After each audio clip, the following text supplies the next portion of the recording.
দাসপুরের দুই পড়ুয়া আবার দুটি সোনা জিতল। নমস্কার, স্থানীয় সংবাদের ডিজিটাল মিডিয়ায় বিশেষ একটি খবরের আপডেট নিয়ে আমি মৌমিতা দাস। ঘাটাল মহকুমার গর্ব দীপাঞ্জন জানা ও কেয়া দাস আবার সোনা জিতল।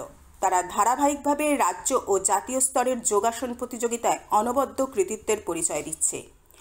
সম্প্রতি অনুষ্ঠিত ৬৮তম পশ্চিমবঙ্গ রাজ্য স্কুল গেমসে যোগাসন প্রতিযোগিতায় এরা সাফল্যের নতুন পালক যুক্ত করেছে। কলকাতার সল্টলেক যুবভারতী স্টেডিয়ামে আয়োজিত এই প্রতিযোগিতায় রাজ্যের ২৩টি জেলা থেকে অসংখ্য প্রতিযোগী অংশ নিয়েছিল। ঘাটাল মহকুমা থেকে অংশগ্রহণকারী ৮ জনের মধ্যে দীপাঞ্জন ও কেয়া স্বর্ণপদক অর্জন করে জাতীয় স্তরে খেলতে যাওয়ার সুযোগ পেয়েছে। দীপাঞ্জন দাসপুর ২ ব্লকের কেশবচক দেশগৌরব হাই স্কুলের ৭ম শ্রেণীর ছাত্র। ওই স্কুলের টিআইসি তারকেশ্বর ঘোষ বলেন, দীপাঞ্জন আর্টিস্টিক এবং ট্র্যাডিশনাল বালকদের পৃথক বিভাগে 2টি স্বর্ণপদক পেয়ে আমাদের স্কুলের সুনাম বৃদ্ধি করেছে। অপরদিকে বরুণা সৎসঙ্গ হাই স্কুলের ৯ম শ্রেণীর ছাত্রী কেয়া বালিকা বিভাগে ট্র্যাডিশনাল যোগায় প্রথম হয়ে স্বর্ণপদক অর্জন করেছে এবং দলগত বিভাগে রৌপ্য পদক পেয়েছে বলে ওই বিদ্যালয়ের প্রধান শিক্ষক সুজিত বন্দ্যোপাধ্যায় জানিয়েছেন।